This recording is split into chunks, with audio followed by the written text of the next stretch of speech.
আসসালামু আলাইকুম। আশা করি সবাই ভালো আছেন। আজকের এই ভিডিওতে আপনারা দেখতে পাবেন সেন্টেন্স কাকে বলে এবং সেন্টেন্সের বিভিন্ন ধরন, প্রকারভেদ এবং এই সেন্টেন্স থেকে বিশেষ করে ব্যাংক জবের পরীক্ষায় কেমন প্রশ্ন আসে সেগুলো আমরা কিভাবে সলভ করব আমরা চেষ্টা করব শুরু থেকে শেষ পর্যন্ত দেখলে যেন একটু আমাদের ক্লিয়ার হয় আসলে এই জায়গাগুলো থেকে কেমন প্রশ্ন আসে এবং কিভাবে আনসার করতে হয়।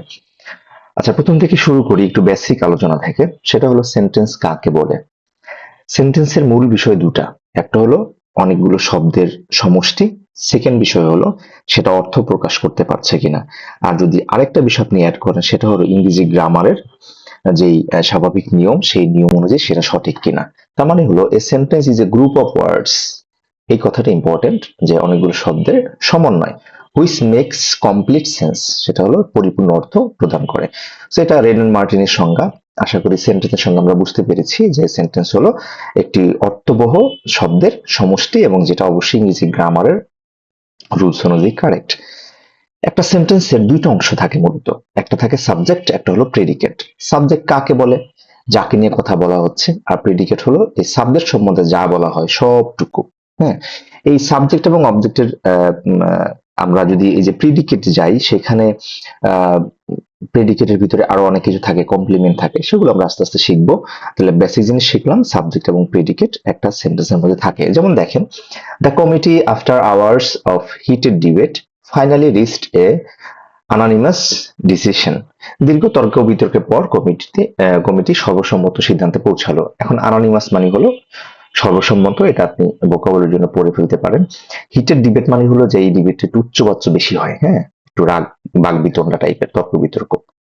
সো এখানে এই বাক্যে দ্য কমিটিটা হলো সাবজেক্ট এবং এই যেখান থেকে শুরু করে বাকি যা বলা হয়েছে সবটুকু কি প্রেডিকেট। তার মানে এর মধ্যে প্রেডিকেটের মধ্যে অনেক কিছু আসে, আপনার এখানে ভার্ব আসতে পারে, কমপ্লিমেন্ট আসতে পারে, সেটা আমরা মোটামুটি আলোচনার ধারাবাহিকতায় সেটা আমরা শিখে যাব। সো সেন্টেন্স গেল, সেন্টেন্সের অংশগুলো শিখলাম। এবার আমরা একটু যাই যে সেন্টেন্স আসলে কত প্রকার এবং সেগুলোর সম্বন্ধে বিস্তর আলোচনায় যাব আমরা। সেন্টেন্সকে আসলে দুইটা ভাগে ভাগ করা যায়, দুইটা বেজ ধরে ভাগ করা যায়। একটা হলো অর্থ অনুযায়ী, একটা হলো গঠন অনুযায়ী। অর্থ অনুযায়ী সেন্টেন্স পাঁচ প্রকার, এটা আমরা ছোটবেলা থেকে পড়ে আসছি। অ্যাসার্টিভ সেন্টেন্স, অ্যাসার্টিভ সেন্টেন্সকে বলা হয়, ডিক্লারেটিভ সেন্টেন্স বলা হয়, মানে বিবৃতিমূলক, যে কোনো স্বাভাবিক বিবৃতিমূলক বাক্যকে আমরা অ্যাসার্টিভ সেন্টেন্স বলবো। এরপর হলো ইন্টারোগেটিভ সেন্টেন্স। ইন্টারোগেটিভ সেন্টেন্স তো প্রশ্নবোধক বাক্য। ইম্পারেটিভ সেন্টেন্স হলো আদেশ, নিষেধ, হ্যাঁ, অনুরোধ, এই ধরনের বাক্যগুলোকে আমরা ইম্পারেটিভ সেন্টেন্স বলবো। এক্সক্লামেটরি সেন্টেন্স হলো বিস্ময়সূচক বাক্য, অবাক হওয়া, এমন কিছু প্রকাশ করতে গেলে আমরা এই ধরনের বাক্যগুলো ব্যবহার করি। অপটেটিভ সেন্টেন্স হলো উইশ, হ্যাঁ, কারোর জন্য কিছু কামনা করা, ভালো মন্দ, এগুলোকে অপটেটিভ সেন্টেন্স বলা হয়। বিস্তর আলোচনা আমরা একটা একটা করে যাব, সেটা আলোচনার ধারাবাহিকতা জানতে পারবেন। একটু গঠন অনুযায়ী দেখি সেন্টেন্স কয় প্রকার। তিন প্রকার: সিম্পল, কমপ্লেক্স, কম্পাউন্ড এবং কমপ্লেক্স সেন্টেন্স। আসলে সিম্পল সেন্টেন্সটা হলো একদমই একটা ক্লজ থাকবে। এখন আপনার মাথায় একটা প্রশ্ন আসতে পারে, ক্লজটা কি? ক্লজ হলো এমন একটা বাক্যের এমন একটা অংশ যেটার মধ্যে একটা সাবজেক্ট এবং একটা ফাইনিট ভার্ব থাকবে। এখন আমি ফাইনিট ভার্ব বললাম, ফাইনিট ভার্ব কি? সেটা আমি যখন সিম্পল, কমপ্লেক্স, কম্পাউন্ডে যাব তখন আমি আপনাদেরকে বলে দিব যে ফাইনিট ভার্ব কি বোঝেন। তারপরে আপনারা যদি এই বিষয়গুলো জানা না থাকে, আপনারা যে কোনো বই থেকে ভার্বের যে টপিক, ছোট 9-10 এর বই থেকে ভার্বের বিভিন্ন টাইপস একটু ডেফিনিশন দেখে নিতে পারেন। যাই হোক, সিম্পলে হলো আপনার একটা সাবজেক্ট একটা ভার্ব থাকবে, ফাইনাল ভার্ব থাকবে। আর কম্পাউন্ড এবং কমপ্লেক্সে দুইটা সাবজেক্ট বা দুইয়ের অধিক, হ্যাঁ, সাবজেক্ট এবং ভার্ব থাকবে এবং সেগুলো বিভিন্ন কানেক্টর দ্বারা যুক্ত থাকবে। এখন কখন কম্পাউন্ড হবে, কখন কমপ্লেক্স আমরা বলবো, সেগুলো আমরা আলোচনার মধ্যে আস্তে আস্তে শিখতে পারবো। তো প্রথমে আমরা একটু দেখি অর্থ অনুযায়ী যেগুলো আছে সেগুলো একটু বিস্তারিত জানার চেষ্টা করি। অ্যাসার্টিভ বা ডিক্লারেটিভ সেন্টেন্স কাকে বলা হয়? একটু আগে বলেছিলাম যে স্বাভাবিক বিবৃতিমূলক বাক্য। যেমন হলো যে বাক্য কোনো বক্তব্য, তথ্য বা মতামত প্রকাশ করে সেটাকে আমরা অ্যাসার্টিভ সেন্টেন্স বলি। অ্যাসার্টিভ সেন্টেন্স স্বাভাবিক স্ট্রাকচার কি? একটা সাবজেক্ট থাকবে, একটা ফাইনাইট ভার্ব থাকবে এবং অবশ্যই এরপরে আপনি চাইলে অবজেক্ট এবং কমপ্লিমেন্ট ব্যবহার করতে পারবেন, সমস্যা নাই। একটু আমরা একটা এক্সাম্পল দেখি। নট এ সিঙ্গেল ক্যান্ডিডেট, এর মধ্যে কিন্তু কোনো ভার্ব নাই, তার মানে এটা সাবজেক্ট হতে পারে। আচ্ছা, যাই হোক, আমরা একটু পরে পুরো লাইনটা পড়ি। ডিসপাইট রিপিটেড ওয়ার্নিংস, তাদেরকে অনেক বেশি বারবার সতর্ক করার পরেও submitted the form within the stipulated time মানে হলো নির্ধারিত সময়ের মধ্যে তারা কি করেনি, ফর্মটা জমা দেয়নি, একজন ক্যান্ডিডেট জমা দেয়নি। তার মানে নট এ সিঙ্গেল ক্যান্ডিডেট, এটা হলো আমার সাবজেক্ট। আর এই যে ডিসপাইট রিপিটেড ওয়ার্নিংস, এটা বাক্যের একটা অংশ যেটা আপনাকে অতিরিক্ত তথ্য দিয়েছে। এটা আমরা একসময় শিখবো। আমরা যদি রাইট ফর্ম ভার্ব যখন যাই, আমি একটু সহজ একটু বলে রাখি, যখন দেখবেন বাক্যের মধ্যে এরকম একটা কমা দিয়ে একটা অংশকে আটকে রেখেছে, এটাকে বলা হয় অ্যাপোজিটিভ। সো সংজ্ঞার দিকে না যাই, এমন যখন দেখবেন আপনি ধরবেন এটার সাথে এটার সম্পর্ক, আবার যদি কমা দিয়ে আরেকটা অংশ থাকতো, মনে করবেন এটার সাথে সেটার সম্পর্ক ছিল, মানে একের সাথে তিনের সম্পর্ক, দুইয়ের সাথে চারের সম্পর্ক। যদি এরকম কমা দ্বারা সেপারেটেড বাক্যের মধ্যে ফ্রেজ দেখতে পারেন বা অংশ দেখতে পারেন, তখন সেভাবে আমরা কোনটা সাবজেক্ট বা কোনটা ভার্ব, কোনটার সাথে কাকে কানেক্ট করব, সেটা আমাদের কাজে লাগবে পরে। So not a single candidate submitted, এটা হলো সাবজেক্ট, এটা হলো ভার্ব। এখানে আর কোনো ফাইনাইট ভার্ব নাই। সো এই সাবমিটেড হলো finite verb, are not a single candidate এটা হলো সাবজেক্ট। সো এটা একটা অ্যাসার্টিভ সেন্টেন্স, এখানে আমি অন্য কোনো কিছু স্বাভাবিক বিবৃতি ছাড়া কিছু দেখতে পাচ্ছি না। এখান থেকে ব্যাংক জবের পরীক্ষায় কোনো পরীক্ষা প্রশ্ন থাকে নাই, আসেনি, সো এখানে প্রশ্ন নেই। এবার আমরা যদি দেখি ইন্টারোগেটিভ সেন্টেন্স, যে বাক্য দ্বারা প্রশ্ন করা হয়, প্রশ্নবোধক বাক্য। প্রশ্নবোধক বাক্যের বড় জিনিস হলো বাক্যের শেষে একটা প্রশ্নবোধক চিহ্ন থাকবে। আর বাক্যের স্ট্রাকচার কেমন হবে এটা ডিপেন্ড করে বাক্যটা কোন ধরনের প্রশ্ন। সো ইন্টারোগেটিভ সেন্টেন্সটাকে আসলে দুই ভাগে ভাগ করা হয়, ইয়েস নো কোয়েশ্চেন, আরটা হলো WH question. Yes no question হলো এমন প্রশ্ন যে প্রশ্নের উত্তর আপনি ইয়েস অথবা নো বললেই বাক্যের উত্তর হয়ে যায়। আর ডাব্লিউএস কোয়েশ্চেন হলো এমন কোয়েশ্চেন যে কোয়েশ্চেনের উত্তর আপনাকে কিছু না কিছু বলতে হবে। আমি যদি বলি আর ইউ এ স্টুডেন্ট, আপনাকে বলতে হবে ইয়েস অর নো, আপনি এটা বললেই হয়ে যাবে। যেমন দেখেন, আমি একটু এক্সাম্পলটাই পড়ি, have you finished the work, তুমি কি কাজ শেষ করেছো? তা আপনি যদি বলেন ইয়েস, ওকে ডান, আপনি যদি বলেন নো, তাহলে হয়ে গেল। তার মানে হলো ইয়েস নো কোয়েশ্চেন গুলো হয় মূলত অক্সিলারি ভার্ব দিয়ে। দেখেন, auxiliary verb plus subject plus main verb. তার মানে ইন্টারোগেটিভ সেন্টেন্সে অক্সিলারি ভার্বটা সাবজেক্টের আগে চলে আসবে আর মেইন ভার্বটা পরে থাকবে। তো ইন্টারোগেটিভ সেন্টেন্সের বেসিক দুইটা জিনিস, সাবজেক্টের আগে অক্সিলারি ভার্ব আসে এবং শেষে প্রশ্নবোধক চিহ্ন থাকে।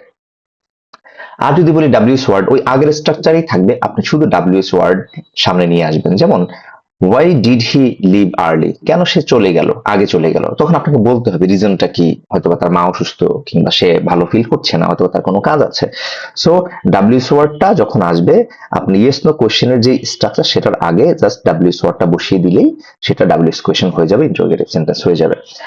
আমি যদি আরেকটা এক্সাম্পল দেখি এখানে, হাউ কুড এনিওয়ান, এনিওয়ান হলো সাবজেক্ট, কুড হলো অক্সিলারি ভার্ব, হাউ হলো আপনার কি এই যে ডাব্লিউএস ওয়ার্ড, এর মাঝখানে ঠিক আগের মতো ওই যে এই সেন্টেন্সটার মতো একটা অ্যাপোজিটিভ আনা হয়েছে।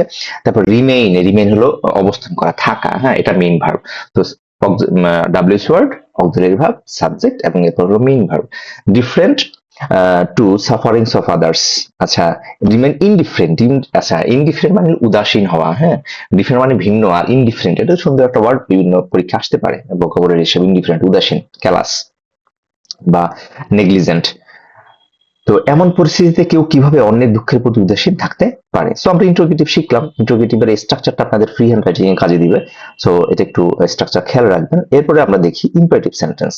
ইম্পারেটিভ সেন্টেন্স হলো যে বাক্য আদেশ, অনুরোধ, উপদেশ বা নিষেধ ইত্যাদি প্রকাশ করে। সো ইম্পারেটিভ সেন্টেন্স একটু স্বাভাবিকভাবে অনুজ্ঞাসূচক বাক্য, যেটা আমরা বাংলা ব্যাকরণে পড়ে থাকি। ইম্পারেটিভ সেন্টেন্সের স্ট্রাকচারটা কি? একটা হলো ইউ, দেখেন ব্র্যাকেটে আছে, মানে এই ইম্পারেটিভ সেন্টেন্সে ইউটা উজ্জ্ব থাকে। আমি যদি বলি ডু নট, তার মানে হলো you do not. So imperative সেন্টেন্সে আমি সরাসরি বেস ভার্ব দিয়ে শুরু করব বাক্যটা, এবং সেখানে আপনি সাবজেক্ট উজ্জ্ব রাখবেন। যেমন don't under the circumstances disclose, তার মানে ডোন্ট এর সাথে এই ডিসক্লোজের সম্পর্ক। এটা বাক্যটা নেগেটিভ, তাই শুধু ডিসক্লোজ না বলে আগে ডোন্ট এনেছে নেগেটিভ করার জন্য। যদি পজিটিভ বাক্য তো শুধু বলা হতো ডিসক্লোজ দিস কনফিডেন্সিয়াল ইনফরমেশন, মানে এই গোপন তথ্য, কনফিডেন্সিয়াল এটা একটা ইম্পর্টেন্ট ভোকাবুলারি, আপনি ভোকাবুলারিতে আপনার কাজে দিবেন। ডিসক্লোজ দিস কনফিডেন্সিয়াল ইনফরমেশন, এই গোপন তথ্য ফাঁস করে দাও। আর যদি আপনি নেগেটিভ করতে চান তাহলে ডোন্ট। তার মানে হলো আদেশ, অনুরোধ, এগুলো আপনি কি হতে পারে, আদেশটা পজিটিভ হতে পারে, নেগেটিভ হতে পারে। সো এটাও মোটামুটি আমরা বুঝলাম সংজ্ঞা, স্ট্রাকচার। এবার আমরা দেখি বিগত বছরের প্রশ্ন, দেখা যায় এই যে একটা প্রশ্ন এসেছে ব্যাংকে, অলওয়েজ স্পিক দ্য ট্রুথ। আচ্ছা, অলওয়েজ হলো অ্যাডভার্ব, অ্যাডভার্ব হলো এটা হলো অ্যাডভার্ব অফ টাইম। আপনি যখন অ্যাডভার্ব পড়বেন তখন সেখানে adverb of manner, place, time এগুলো শিখবেন, সেগুলো আমরা অ্যাডভার্বের আলোচনায় গিয়ে শিখবো। এটা বলে রাখি, এটা এমন একটা অ্যাডভার্ব অলওয়েজ, সব সময় সময় বোঝাচ্ছে, তাই এটা অ্যাডভার্ব অফ টাইম। অ্যাডভার্ব বাক্যের শুরুতে বসতে পারে, বাক্যের শেষেও বসতে পারে। তো এখানে শুরুতে আনছে, তো অ্যাডভার্ব আমরা চিন্তা না করি, স্পিক দ্য ট্রুথ, স্পিক হলো ভার্ব, তার মানে এখানে সাবজেক্টে ইউজ আছে, স্পিক দ্য ট্রুথ এটা ইম্পারেটিভ সেন্টেন্স, ইম্পারেটিভ সেন্টেন্সে বাক্যটা কি দ্বারা শুরু হয়, ভার্ব দ্বারা শুরু হয়, সাবজেক্ট থাকে না সেখানে। সো এটা একটা ইম্পারেটিভ সেন্টেন্স, এটা আপনারা আশা করি আনসার করতে পারবেন। এরপরে দেখেন আহ, আরেকটা প্রশ্ন এসেছে, trainee assistant officer through the correct sentence. আচ্ছা, এই এটা আমি বলবো একটু ইম্পর্টেন্ট একটা প্রশ্ন এবং ক্রিটিক্যাল প্রশ্ন। ক্রিটিক্যাল প্রশ্ন এই সেন্সে, যদিও এটা ইম্পারেটিভ সেন্টেন্স থেকে প্রশ্নটা এসেছে, বাট এটার সাথে গ্রামারের অন্য একটা গুরুত্বপূর্ণ চ্যাপ্টারকে অ্যাড করা হয়েছে, সেটা হলো রিডান্ডেন্সি। আচ্ছা, রিডান্ডেন্সিটা কি আমি আগে প্রশ্নটা পড়ি, তারপর আপনারা বুঝতে পারবেন। Go to fetch some water for me. Go মানে যাওয়া, ফেস মানে হলো গিয়ে নিয়ে আসা। তার মানে হলো এই শব্দের মধ্যে গো শব্দের একটা প্রভাব আছে। ইংরেজি সব বাক্যের মধ্যে পরপর কিংবা একই বাক্যে আপনি পরপর কি করতে পারবেন না, সমজাতীয় অর্থ দেয় এমন কোন শব্দ আনতে পারবেন না। সেটা হলো, যেমন আমি যদি বলি কি বলে ভেরি এনাফ, হ্যাঁ এটা কিন্তু বলা যাবে না। আবার যদি বলি এনাফ মানে সরি এনাফ সাফিসিয়েন্ট, হ্যাঁ এনাফ মানে পর্যাপ্ত, সাফিসিয়েন্ট মানে পর্যাপ্ত, আপনাকে বলতে হবে হয় এনাফ মানে অথবা সাফিসিয়েন্ট মানে।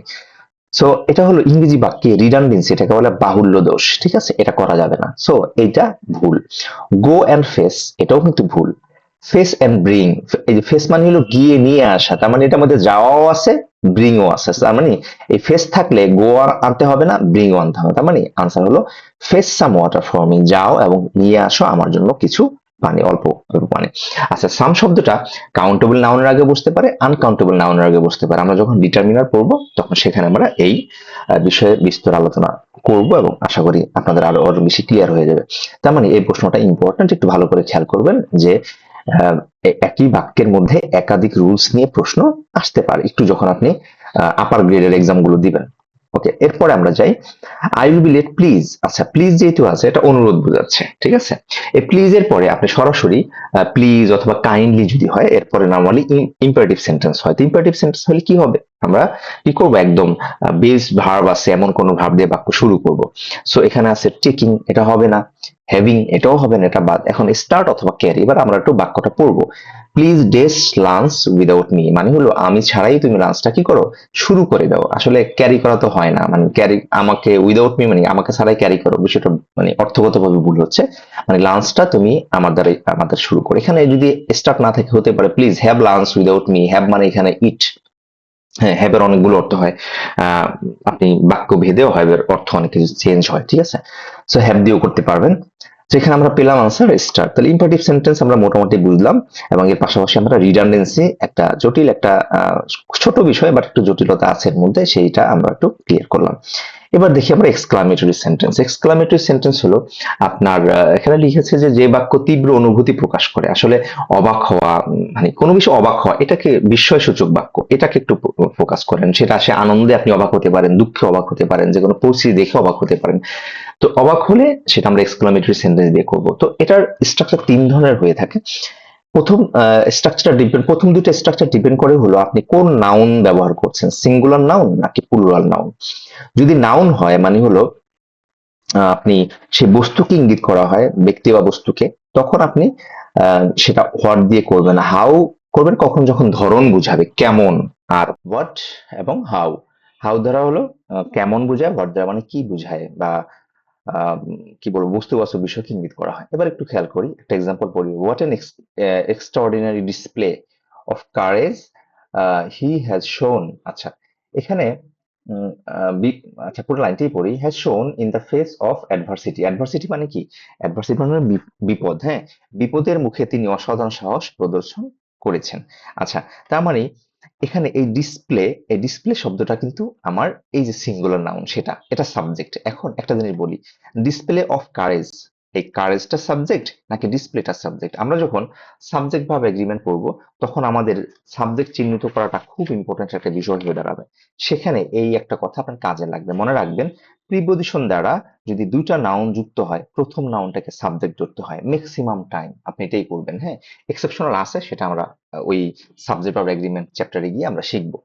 সো ডিসপ্লে অফ কারেজ, এখানে ডিসপ্লে কে বোঝানো হচ্ছে, তাই এই ডিসপ্লেটা হলো সিঙ্গুলার কাউন্টেবল নাউন। এবং তার আগের জন্য কি এই যে আপনার ভাওয়েল আছে, তাই এখানে এন আনা হলো, এই যে এ অথবা এন, তারপর ওয়াট আনা হলো। আচ্ছা, এবার একটা এক্সাম্পলে যাই, তাহলে আমরা বাকি স্ট্রাকচার গুলো থেকে কেমন প্রশ্ন আছে সেগুলো একটু দেখবো। Dash crowded place this is. আচ্ছা, এখানে একটা জিনিস বলা হয়নি, সেটা হলো এক্সক্লামেটরি সেন্টেন্সের শেষে সাইন অফ এক্সক্লামেশন থাকবে। হ্যাঁ, এই যে এক্সক্লামেশন মানে বিস্ময়সূচক চিহ্নটা আমাদের বসাতে হবে। সো এটা যদি বিস্ময়সূচক চিহ্ন দেয়াই আছে, তার মানে এটা আপনি প্রশ্নবোধক করতে পারবেন না।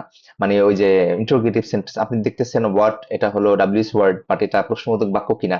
আপনি দেখেন ইজটা কিন্তু সাবজেক্টের আগে আনেনি, পরে আছে। তার মানে একটা জিনিস খেয়াল করবেন, সেটা হলো ডাব্লিউএস ওয়ার্ড ইন্টারোগেটিভ সেন্টেন্সে ব্যবহৃত হতে পারে, আবার হোয়াট এবং হাউ এটা কিন্তু আপনার এক্সক্লামেটরি সেন্টেন্সে ব্যবহৃত হতে পারে। বেসিক ডিফারেন্সটা কোথায় আপনি খেয়াল করেন, বাক্যের শেষে কি আছে। বাক্যের শেষে যদি প্রশ্নবোধক সাইন থাকে, তাহলে আপনি অক্সিলারি ভার্বটা অবশ্যই আগে নিয়ে আসবেন। আর যদি আপনার এক্সক্লামেটরি সেন্টেন্স হয়, মানে প্রশ্ন আপনার এই যে বিশেষণ চিহ্নটা থাকে, তখন সাবজেক্ট প্লাস ভার্ব স্বাভাবিক স্ট্রাকচার ফলো করবে। দেখেন সাবজেক্ট ভার্ব স্বাভাবিক স্ট্রাকচার ফলো করা হয়েছে। আচ্ছা, আমরা যদি দেখি এই বাক্যটার মধ্যে যে crowded dash crowded place this is, তাহলে এখানে যেটা হলো যে আপনার আহ, আমরা দেখেন প্লেস শব্দটা কাউন্টেবল নাউন, সিঙ্গুলার নাউন, এই জন্য এর আগে আপনার এ অথবা এন আনতে হবে। সো এটা এবং এটা ভুল। এখন যেহেতু এখানে প্লেসকে বোঝাচ্ছে, তো এটা বস্তুকে বোঝাচ্ছে বা নাউনকে বোঝাচ্ছে, এই জন্য আমরা তার আগে কি আনবো, হোয়াট আনবো। তার মানে হলো হাউ হবে না, হবে কি what a crowded place this is. আচ্ছা, হোয়াট বিউটিফুল আইজ। আচ্ছা, এবার দেখেন ওয়ার্ড ডাব্লিউএস ওয়ার্ড আছে, বাট শেষে কি মানে ইন্টারোগেটিভ ইয়া নাই, সাইন নাই, ইন্টারোগেশন, সাইন অফ ইন্টারোগেশন নাই। তার মানে হলো এখানে আমি সাবজেক্ট প্লাস ভার্ব ব্যবহার করবো। তার মানে হ্যাজ শি এটাও হবে না, ডাজ শি হ্যাভ এটাও হবে না, এখন হবে শি লুকস অথবা শি হ্যাজ। আচ্ছা, এবার আমার বাক্যের অর্থটা পড়তে হবে। What beautiful eyes. আচ্ছা, এখানে এ কেন হয়নি, কারণ হলো এখানে আইজ বহুবচন, তাই যদি একটা হতো হোয়াট এ বিউটিফুল আই, আসলে মানুষের দুটো চক্ষু থাকে, এই জন্য আইজ বলা হয়েছে। তার মানে তার কি সুন্দর চোখ আছে, তার মানে হলো শি হ্যাজ, কতই না সুন্দর চোখ তার আছে। তার মানে আমরা হোয়াট এর ব্যবহার বা এক্সক্লামেটরি সেন্টেন্সের ব্যবহার টুকটাক যেগুলো পরীক্ষা আসে সেগুলো শিখলাম। এর বাইরে ব্যাংকে এখনো পর্যন্ত বিগত 25 বছর প্রশ্ন আসেনি। এবার আমরা দেখি অপটেটিভ সেন্টেন্স। অপটেটিভ সেন্টেন্স হলো যে বাক্য দ্বারা ইচ্ছা, প্রার্থনা, আকাঙ্ক্ষা, আশীর্বাদ, অভিশাপ অনেক কিছুই লেখা আছে এখানে। আচ্ছা, আমরা মেয়ে দ্বারা করতে পারি, মে ইউ লিভ লং, এটা হলো তুমি যেন দীর্ঘজীবী হও। তার মানে আপনার এই যে মে হলো মোডালস, যেহেতু মোডালস আছে, আপনি সাবজেক্ট ব্যবহার করবেন, তারপরে বেস ফর্ম ব্যবহার করবেন। তো এইটা বেস ফর্ম কেন হলো, মে আসার কারণে। এভাবে আমরা করতে পারি, মে দিয়ে করতে পারি, উইশ করতে পারি, অথবা উইশ শব্দটা সরাসরি আনতে পারি। উইশ, এরপরে সাবজেক্ট। আচ্ছা, এরপরে ভার্ব একটু খেয়াল করেন, উইশে পরে past form for unreal wish. আচ্ছা, এটা আমরা যখন কন্ডিশনাল সেন্টেন্স পড়বো সেখানে আমরা বা ওই চ্যাপ্টার আলোচনা করা হয়, উইশ থাকলে উইশটা যদি অবাস্তব বোঝায়, তাহলে অবশ্যই সাবজেক্টের পরে ভার্বটা পাস্ট ইনডিফিনিট টেন্স হবে বা পাস্ট ফর্ম হবে। যেমন দেখেন, I wish I were rich, যদি আমি কি হইতাম, ধনী হইতাম। তার মানে একটা জিনিস শিখলাম আমরা, এক্সট্রা জিনিস, সেটা হলো অবাস্তব কোনো আহ, ইচ্ছা আকাঙ্ক্ষা যদি বাক্যে থাকে, সেখানে উইশের পরে পরবর্তী ভার্বটা পাস্ট টেন্স হয়, এবং সেখানে বি ভার্ব না হয়ে, মানে অ্যামিজান না হয়ে সবসময় ওয়ার ব্যবহৃত হয় সবার সাথেই।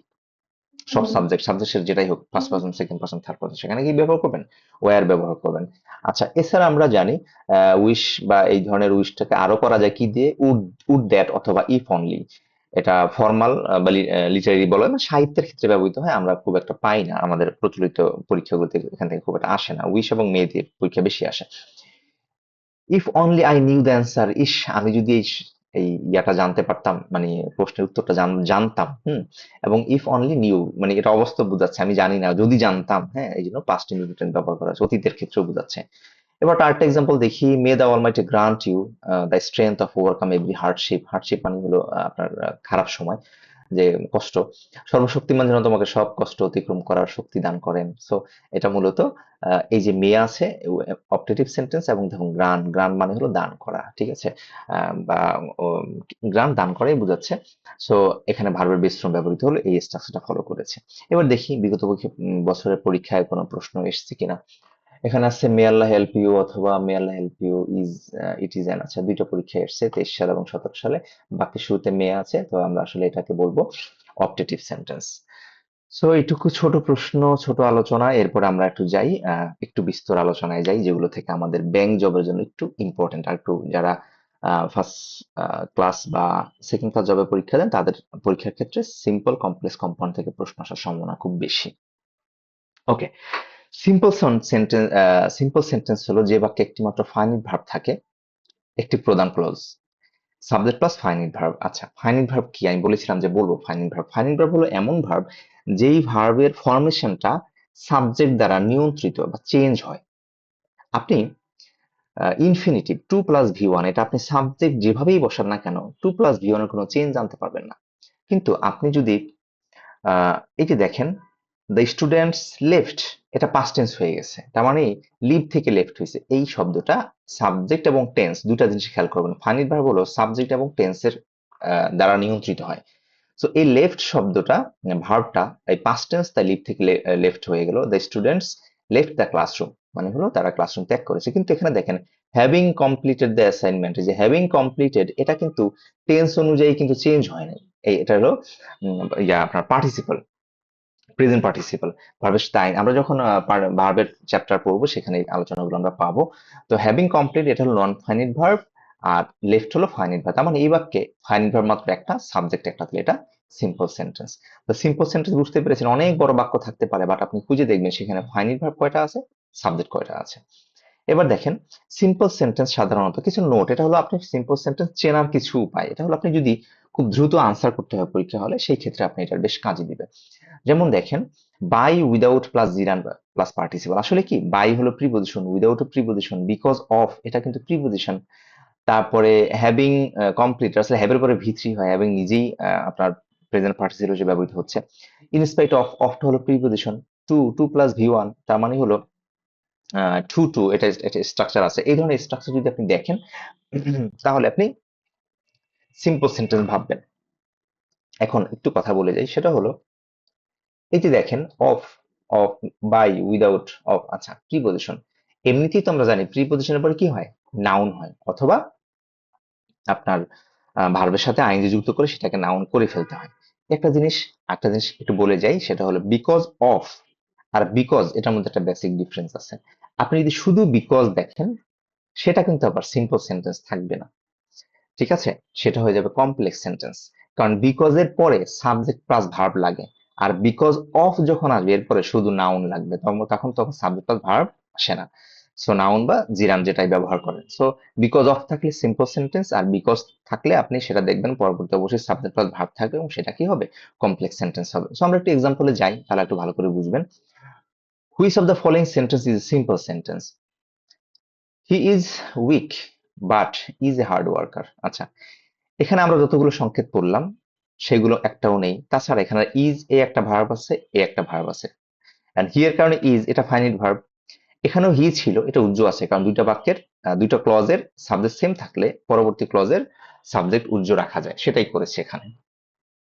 হি is week and hard worker. আচ্ছা, এই প্রশ্নটা, এই বি নম্বর বাক্যটা এখানে, যদিও এখানে কোনো সংকেত নেই, বাট আপনি খেয়াল করেন হি সাবজেক্ট ইজ হলো ভার্ব, আর কোনো এখানে ভার্ব নাই, এবং যেটা হলো এন্ড দ্বারা আহ, ইয়ে করেছে, দুইটা অ্যাডজেক্টিভ কে যুক্ত করেছে, উইক এন্ড হার্ড। হ্যাঁ, হার্ড, তারপর ওয়ার্কার বলেছে। So he is weak and hard worker, সে দুর্বল এবং খুব পরিশ্রমী। বাক্যটি একটু অর্থগত একটু কেমন যেন লাগছে, যাই হোক এটাও কিন্তু সিম্পল সেন্টেন্স। হি ইজ, এখানে সাবজেক্ট এবং ফাইনাইট ভার্ব, এরপরে কোনো ফাইনাইট ভার্ব নেই। ইনস্পাইট অফ বিং উইক, তার মানে হলো এটা হলো নন ফাইনাইট ভার্ব, আর ওয়ার্কস হলো ফাইনাইট ভার্ব, তার মানে এটাও কিন্তু সিম্পল সেন্টেন্স, এবং এটা আমরা মোটামুটি এই যে ইনস্পাইট অফ থেকে হুবহু আমরা আনসার করতে পারবো। দো হি is weak he works hard, তার মানে এখানে সাবজেক্ট প্লাস ভার্ব আছে, সাবজেক্ট প্লাস ভার্ব আছে, এটাও কি নয়, সিম্পল সেন্টেন্স নয়। এটা কোন টেন্স, এটা আমরা সেন্টেন্স, সেটা আমরা একটু পরবর্তী আলোচনায় গেলেই বুঝতে পারবো। এবার আমরা দেখি কম্পাউন্ড সেন্টেন্স।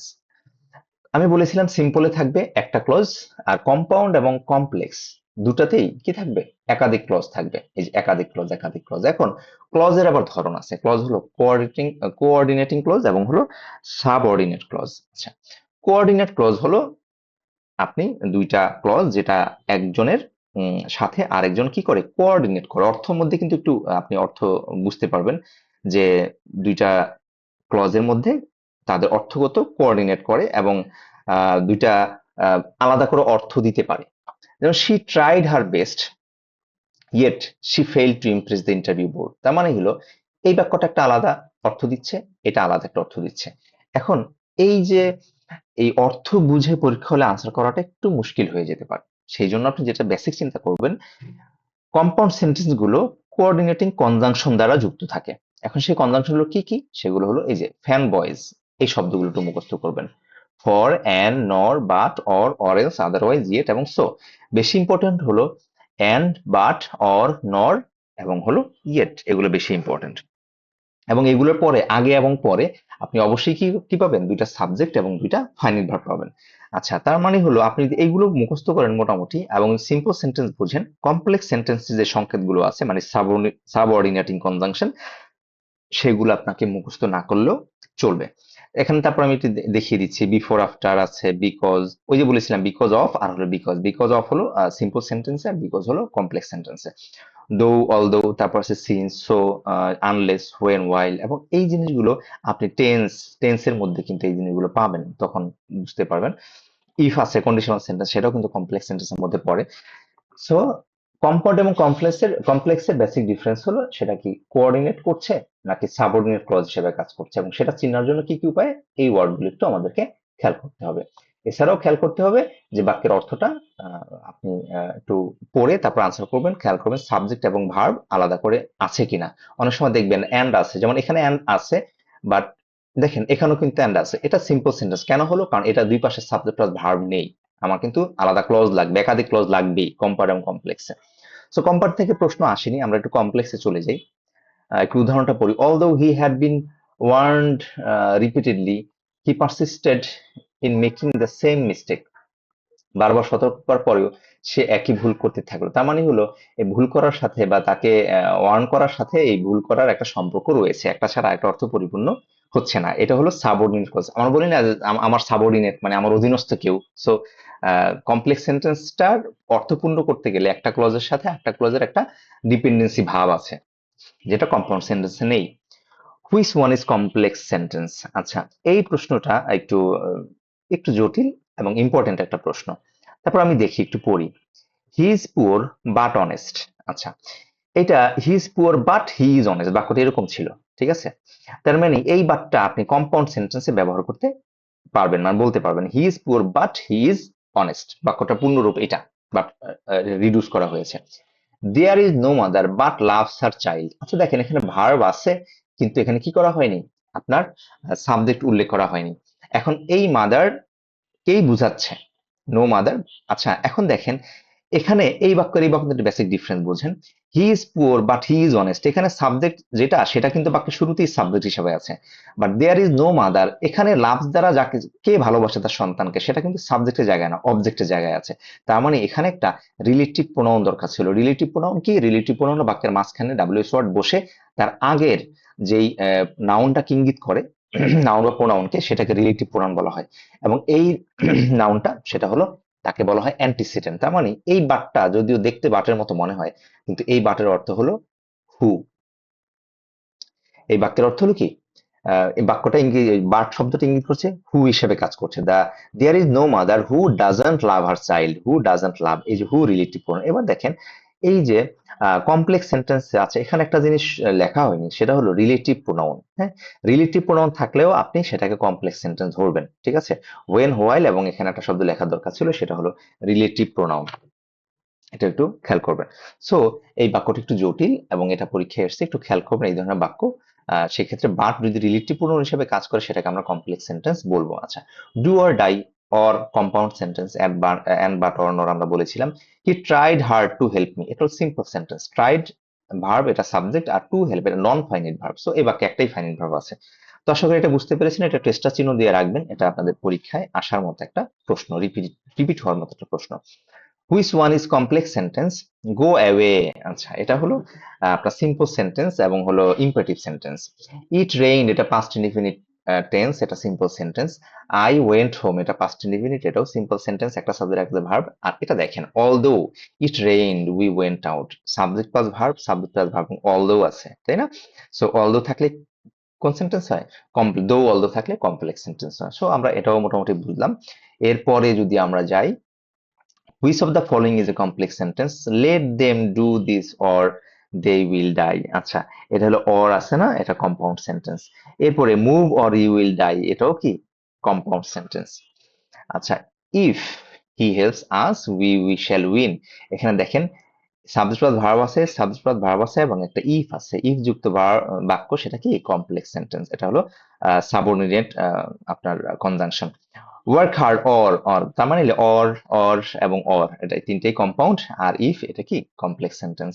আমি আশা করি আপনি এই মোটামুটি আলোচনা এই এতক্ষণ যতক্ষণ শুনলেন আপনি সেন্টেন্স বুঝলেন, সেন্টেন্সের টাইপস বুঝলেন এবং সেখান থেকে কেমন ধরনের প্রশ্ন হয় এবং সেগুলো আপনি কিভাবে চিহ্নিত করবেন সেই বিষয়গুলো বুঝতে পেরেছেন। পরবর্তী ক্লাস দেখার জন্য আমন্ত্রণ রইল। ধারাবাহিকভাবে আপনারা সবগুলো ক্লাসই পেয়ে যাবেন। ভালো থাকবেন। আল্লাহ হাফেজ।